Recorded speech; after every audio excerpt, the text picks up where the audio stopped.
Lilo and Stitch had a lot of mental health challenges in it. This ain't just a cute Disney flick. I mean, well, it is. It's also a whole therapy session in Hawaii with a blue alien and family trauma.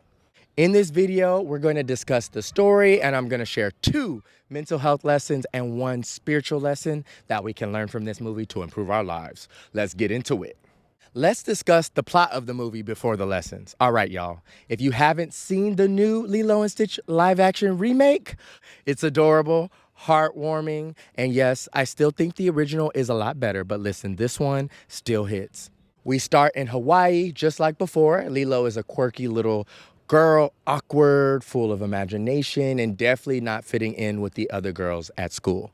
She just lost her parents in a tragic car accident, which I didn't know that detail when I first watched it as a kid. And now she lives with her big sister, Nani, who's trying her best to hold things together. But let me tell you, Nani is not just a big sister anymore. She's a mom, a dad, a chef, a chauffeur, an emotional support system, and the girl is jobless. She's constantly going from job to job, and I feel stressed for that girl. Poor baby. She's trying to also protect Lilo from being taken away by child services because they doubt her ability to parent because she's so young and has all this responsibility that she didn't ask for. Now enter Stitch. This little blue alien was literally built to destroy things in a lab. He crashes on a spaceship onto Earth after escaping space prison. In the original movie, Stitch was chased by this ugly-looking shark thingy called Captain Gantu, who's a corrupt Galactic Federation officer who is tasked with capturing Stitch, and he has 2 helpers. But for some reason, in this movie, they cut him out and they made his 2 helpers the villain, which doesn't... it's unfortunate because, he was a good villain and we need a good villain in these stories, Disney. But anywho, they didn't get that memo. They made the new villain helpers, Jumba and Pleaky. They are so cute. They made them the new villains. And Stitch spends the whole entire movie escaping these 2 people, but he's stuck on the island. He's like, damn, this is Hawaii. I remember seeing the movie. I found it so funny. He's like, I need to run. And then he sees, oh, shit, we are covered by water, just like this island. We can't go nowhere. And Stitch don't got no boat.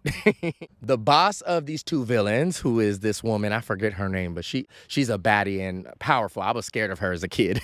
She tells the 2 villains to hide and be careful. She doesn't want their alien species being discovered by the humans. So the whole movie, they have to be crafty, like go and get Stitch, but also hide and blend in with the human population, which makes it very difficult. Stitch knows that they have to be careful around the humans and not be discovered, so he hides with a human. And so his strategy was to hide in a dog shelter and pretend to be a dog and get adopted by Lilo, who sees this little thing and thinks he's just a weird, ugly dog, but she falls in love with him. Stitch is chaotic, destructive, and confused, but here's the thing. He's just like Lilo. He doesn't know how to love because he's never been loved. And yet, something beautiful happens. This chaotic alien, this lonely little girl, and this overwhelmed big sister, they become family.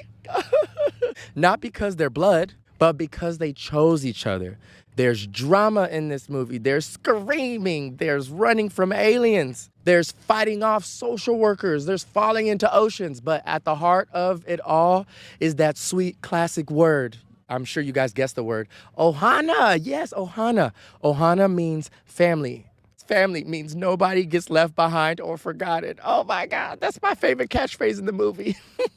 Now let's get into the 2 life lessons and then after the 1 spiritual lesson. Life lesson number 1, family doesn't have to be blood.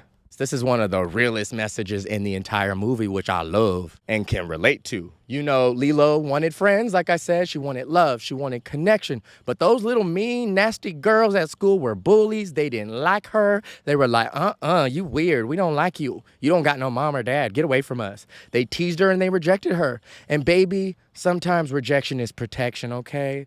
I mean, I'm glad, the people who rejected me didn't want to be in my life because I'm amazing and you are too. So it's better to be authentically alone than fakely accepted by people who aren't meant for us. Amen? That's why Lilo finding Stitch was divine. Because God sends us people in the strangest, messiest, most unexpected packages. In this case, that package was fur, fangs, flaws, and all. But that is what we call family of choice. It's not about genetics, it's about love that shows up consistently. Family are the people who don't leave us behind. Ohana.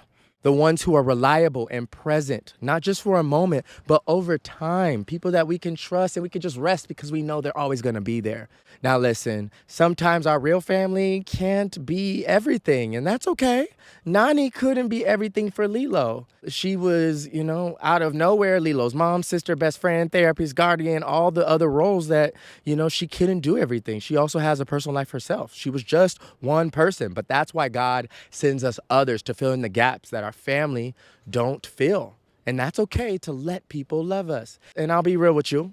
I haven't spoken to my biological family in almost 10 years, thankfully, and I've been so happy and peaceful. But why? Because they were toxic, addicted, emotionally abusive, and unwilling to get help, even though they can afford it. They've got lots of money, but they just won't use it and get help. I had to choose me. I had to choose peace over tradition, which says stay with family. Family's thicker than blood. But for me, that was not the case. I had to be the black sheep of the family and walk away. And that was the best decision I ever made for my future kids, for my future life, the big life that I have now, living on a dang island. That wouldn't have been possible if I stayed in that nasty, chaotic, abusive, low vibrational, dysfunctional environment that I grew up in. And I got the mental health help that my family never did. I got the addiction help that my family never did. I found chosen family who were healed friends, loving mentors, and real community. And I pray for my biological family all the time from afar, but they will never be in my life. I have no taste for letting abusive people stay in my life just because we share DNA. Divorce isn't just for romance. Divorce is for toxic family too, okay? That's something I learned, the biggest message I learned.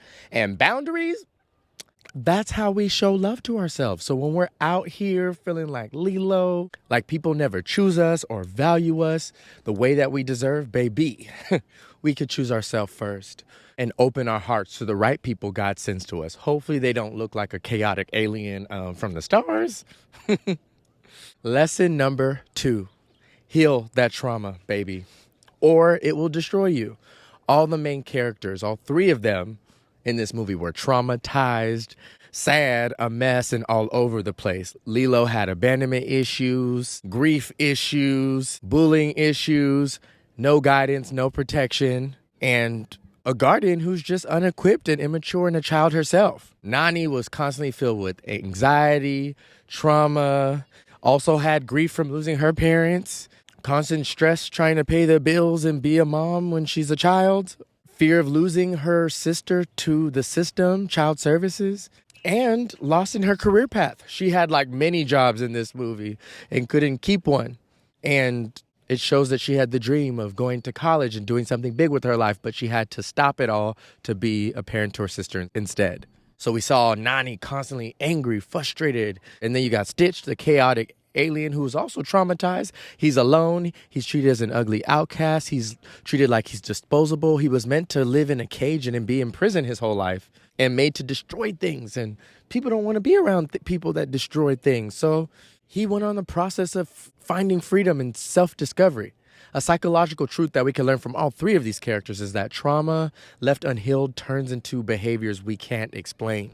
Lilo was fighting kids at school. Stitch was acting wild and angry constantly, and Nani struggled to keep it together and regulate her emotions. When we don't deal with our wounds, we act out. We sabotage good things, and we have chaos in our lives. I love the new catchphrase where in a scene, Lilo told Stitch after he kept destroying things and couldn't stop destroying things, Lilo tells him, "You're not bad. You just do bad things sometimes." And oh my God, that message warms my heart. Yes, we are not our actions or our emotions.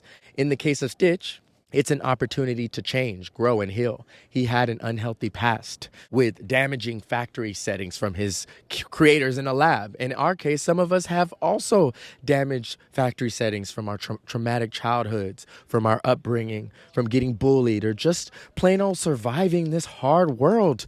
Being a citizen of the world is hard, People are rough out here, and they suck sometimes, and there's a lot of evil energy.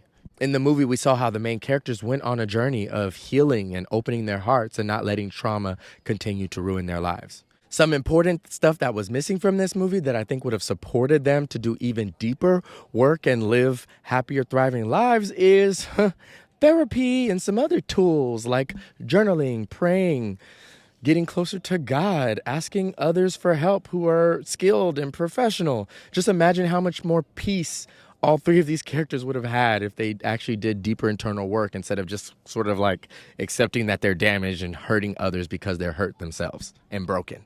So this is an important reminder for all of us to not just stay dysfunctional, but get help. Thankfully, God has blessed many people with gifts and the desires to get trained and go through schooling to become therapists and life coaches who specialize in helping people with traumatic past and process it and create better lives for the future. And so I think Disney did a disservice and missed an opportunity to make this live action remake more modern, because people are doing therapy and doing deeper work in our generation now. And so it would have been so entertaining and such a important advocacy tool if they had all three of the characters go to therapy. If they're going to change stuff about the script, how about do that? They go to therapy, they get help, they get support, they talk about their feelings. That would have been so powerful, Disney.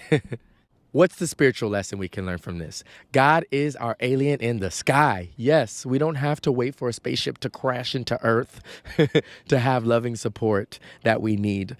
We can look up to the sky, look at this beautiful sky. It's like a sunset coming up, if you see it a little bit.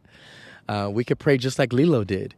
But what's even better is God is better than Stitch, because we have 24/7 access to unconditional love, support from someone who's always watching us and always there for us, who's putting angels in our lives to protect us from harm and danger and to bring our gifts to light. When we feel like spiraling, when our life has crashed into 1,000 little pieces, when we feel alone and misunderstood and unloved and unseen, God is always with us. So we get to pray like Lilo and say, God, help me. I feel alone. I need you. In the Bible, it says, even if my father and mother abandon me, the Lord will hold me close. Psalms 27:10. Oh, that warms my heart. Isn't that amazing that the Lord will always hold us close? And I love this message in particular for me because I don't have my mother or father in my life. God is my true parent, my real parent that's always there for me no matter who comes and goes. I came from my biological parents physically, but I came through God. God is the reason I'm here. We are all special. God's the reason we're all here. Even when other people don't pick us, God picks us. God sees our mess and says, I still love you, you messy little thing. You're beautiful in my eyes. Yes, I want you to grow, God says, but nothing you do, good or bad, will make me stop loving you. My love for you is unconditional. I love that. God sees our trauma and says, I'm not going anywhere. I still love you. God sees our loneliness and our brokenness and says, I'm here. Even before the healing comes, I'm here with you. You're not alone. He's our co-partner. Just like Lilo prayed to the sky for a friend, we can pray to our best friend, our bestie, every single moment of every day. God listens when we cry in our room. God hears those silent struggles, those silent pains. And God is with us even before the relationship arrives, before the success arrives, before our dreams come true. Isn't that so good to hear? That we no longer have to rely on people that we can't control and who can at any moment fall out of love with us, leave us at any moment, but that God is always there and he's not going to leave us. I love that. God ain't going nowhere. Amen. Healing is hard, but it's holy and it's part of the process. And the next time we look up to the sky, remember our best friend is up there rooting for us. We are not broken. We're not bad and we're not alone. God is with us and he's here to help grow us so that we can accomplish our God-given purpose. All right? Period.